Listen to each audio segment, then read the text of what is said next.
आइए हम महत्वपूर्ण बिंदु पर चर्चा करें। मानसून सत्र देखिए मजाक सत्र बन गया है। यहाँ पर बड़ी बड़ी विचित्र स्थितियाँ सामने आ रही। ठीक है, जो आया वो ठीक, अब क्या कर सकते। ये नाजी गैंग ने जो भी नाटक किए हैं ना, उनका सारा का सारा राज उजागर होता जा रहा। धनखड़ जी का इस्तीफा हुआ, वो भी एक राष्ट्रीय मुद्दा बन गया और उसके आधार पर अब ये नाजी सरकार को घुटने पर आ गई। उसके सारे षड्यंत्र नाकाम हो गए। ये भी हुआ। आज संसद में मतदाता सूची को लेकर विपक्ष ने जो हंगामा किया, जो आरोप लगाए, उस पर विद्वान मंत्री क्या बोले, अरे भैया ये मतदाता सूची सरकार नहीं बनाती है, ये तो चुनाव आयोग बनाता है। वाह, कितने बुद्धिमान मंत्री जी हैं। ये चुनाव आयोग किसका है, सरकार का है या निजी है? इसका चुनाव आयोग कौन नियुक्त करता है, उसको सारा फंड कौन देता है? ये सब सरकार ही देती है ना। अरे तो जब ये सब सारा काम सरकार करती तो सरकार का उपक्रम क्यों नहीं हुआ? ये मंत्री जी बताओ। जब बहुत हंगामा हुआ और जो ये नाजी गुजराती गैंग के संरक्षक बिरला सरकार को खूब बचाने की कोशिश करते रहे, असफल हुए और बड़ा नीचा देखना पड़ा। तो उसी समय विद्वान मंत्री उठे और उन्होंने क्षमा याचना कर दी कि ये मैंने गलत बयान दे दिया था। ठीक है, अरे अब तो ये गुजराती नाजी गैंग पूरी तरीके से ही गलत है। देश को इसने तबाह कर दिया है, बर्बाद कर दिया है, कर्ज में डुबो दिया है। अब ये संविधान की हत्या करने पर आमादा है, कानून की हत्या करती है, सनातन धर्म की हत्या करती है और सारी व्यवस्थाओं की लाश पर अपना सत्तावादी महल बनाना चाहती है।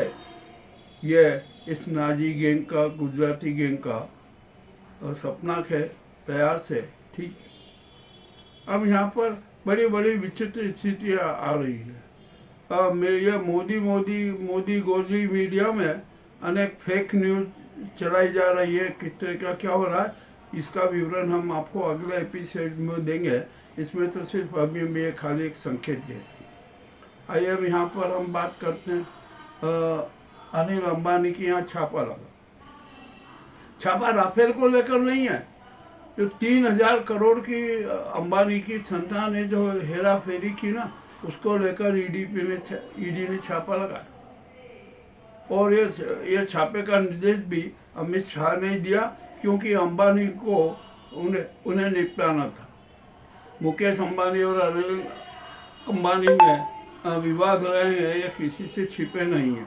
अब जो भी हुआ, ईडी क्या करती है, राणा की कंपनी क्या करती है, अन्य कंपनियां क्या करती है, कौन अपराधी होगा, ये भी सब उजागर होगा। अब यहाँ पर बात करते हैं, इस समय देश के हालात बहुत नाजुक। संसद तो नाजी गैंग का शमशान भूमि बन ही चुकी है। अब यहाँ पर उसकी खैर नहीं। अभी समाचार मिले थे कि भाजपा के 25 सांसद बगावत कर चुके हैं। वे त्यागपत्र देंगे, निश्चित देंगे। गडकरी के समर्थक लगभग 40 सांसद हैं, वे सभी त्यागपत्र दे देंगे।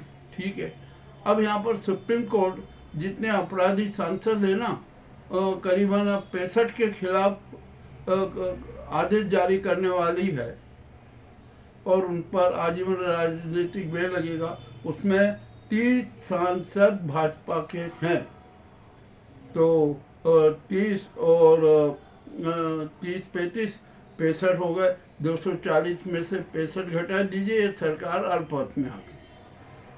अब ये एनडीए के जो घटक दल हैं, वो भी इस नाजी सरकार के साथ नहीं है। 2 मैन आर्मी की जो भाजपा है उसके साथ नहीं है। महाराष्ट्र शिंदे भी बगावती तेवर अपना में, तो ये सरकार पूर्ण रूप से अल्पमत में है। अब इसको न तो संसद में 8 विधेयक लाने की जरूरत है, किसी प्रकार की जरूरत नहीं है। सबसे पहले फ्लोर टेस्ट होना चाहिए। यदि फ्लोर टेस्ट नहीं होता है तो कोई कुछ अर्थ ही नहीं निकलेगा। अब यहाँ पर राष्ट्रपति का रोल बड़ा महत्वपूर्ण हो जाता है। राष्ट्रपति को कठोर से कठोर कदम उठाना चाहिए संसद की हालत को देखते हुए, संसद की जो मर्यादाएं समाप्त हो रही है उसके हालत को देखते हुए, देश के राजनीतिक मूल्यों का पतन हो रहा है उसके हालत को देखते हुए।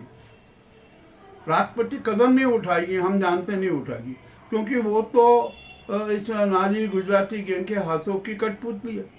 और नाजी गुजराती गैंग तो कह चुकी है कि अरे ये जिनको हम पद पर बिठाते हैं उनका कोई महत्व नहीं है, महत्व तो हमारा है, हम उन्हें अपने प्रोग्राम के आधार पर कठपुतलियों की तरह नचाते थे और नचाते थे और नचाते रहेंगे। ये हुआ तो ये इसका मतलब ये हुआ कि मुर्मू भी नाजी गैंग के जो वो टूटे फटे कटे पटे जो पुतले पुतलियाँ हैं ना, वो उनके ढेर में नजर आएगी और नाजी गैंग अपना काम दिखाएगी। अब राष्ट्रपति को चाहिए कि वे कठोर से कठोर कदम उठाएं। अब उनकी समझ में नहीं आ रहा है तो जनता उनको संदेश दे रही है कि आप सबसे पहले ये मोदी सरकार को भंग कर दीजिए और केयर टेकर पीएम सीडीएस को बना दीजिए, उनका सहयोग न्यायिक सहयोगी सीजीआई गवाही को बना दीजिए और राष्ट्रपति शासन लागू कर दीजिए। सारे के सारे षड्यंत्र समाप्त हो जाएंगे, राजनीति समाप्त हो जाएगी। देश में मध्यावधि चुनाव होना ये भी तय है, निश्चित होगा, क्योंकि अब स्थिति ऐसी बन रही। उपराष्ट्रपति कौन बनेगा, किसका कौन से दल का होगा, ये भी अब स्पष्ट हो चुका है। भाजपा अपना ही दल का उपराष्ट्रपति बनाना चाहेगी, परंतु विपक्ष को या अन्य को यह स्वीकार नहीं है और अल्पमत की सरकार है। देखेंगे क्या होगा क्या नहीं होगा, इस प्रकार की भी राजनीतिक नाटक होंगे। चलिए ये भी बात अब खत्म हो गई। तब राष्ट्रपति जी क्या करेंगे ये उनको चाहिए और अब ये जनता की मांग है ना, जनता का सुझाव है, उनको स्वीकार करना चाहिए। उनको अपने अस्तित्व के मान सम्मान की रक्षा करना चाहिए, परंतु वो ऐसा नहीं कर रही है, इससे जनता नाराज है। ये भी एक मामला विचित्र। और आइए आप यहाँ पर जब संसद का सत्र चल रहा है, मोदी विदेश गए, विदेश चले गए कि संसद में जवाब नहीं दे सके, सामना नहीं कर सके, ये एक सबसे बड़ा कारण था।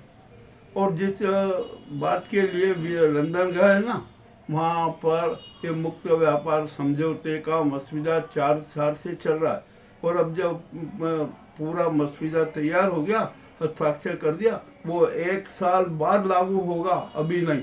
तो मोदी को संसद में रहना, उपस्थित रहना जरूरी था। विश्व के किसी भी देश में ऐसा नहीं होता है कि वहाँ पर संसद का या उसके जो सत्र चलता है उसमें वहाँ का राष्ट्रपति प्रधानमंत्री विदेश में घूमे, ऐसा कहीं नहीं होता। ये भारत में ही हुआ।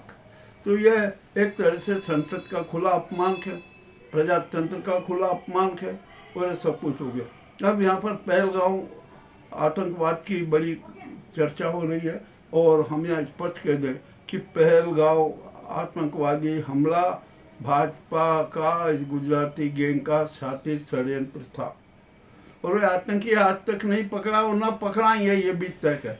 अब ऑपरेशन सिंदूर के भी बारे में संसद में खूब चर्चाएं होगी। उन्होंने 29 जुलाई कर दी। अरे आपको विशेष सत्र बुला के संपूर्ण विवरण देना था, वो नहीं दिया मानसून सत्र में, और वो भी 29 जुलाई।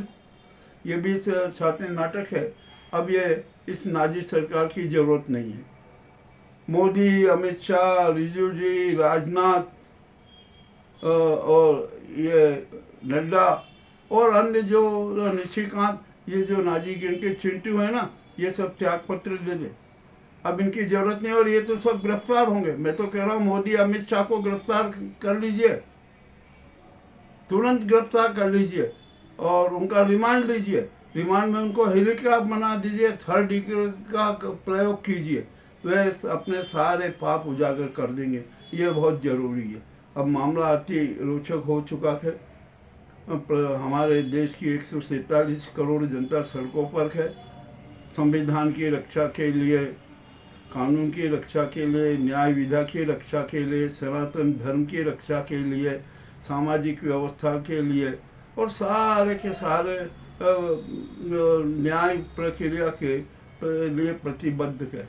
तो अब वो जनता सड़कों पर उतरेगी और जनता है ना, अब इनको नाजी गुजराती गैंग को नहीं छोड़ेगी, सड़कों पर उतरेगी, इनका घेराव करेगी, इनको सजा देगी। और मैं तो अब स्पष्ट कह दूँ ज़्यादा लंबा चौड़ा करने की बजाय कि अब इस नाजी गुजराती गैंग का अंतिम संस्कार होना तय है। अब एक ऐसा सफ़ेद कपड़ा उठा लीजिए कि उसमें उनकी जो राख है वो नज़र आए। ये मामला है।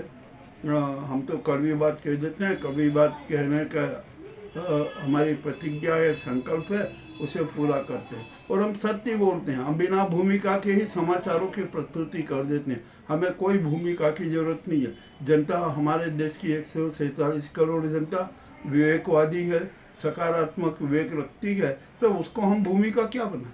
वो सब जानती है, सच जानती है, सारा सफेद चेहरों को पहचानती है। अब इससे अधिक और कुछ कहना नहीं है। हमारा यह कड़वे समाचारों वाला एपिसोड कैसा लगा हमें अवश्य बताएं। बहुत बहुत धन्यवाद।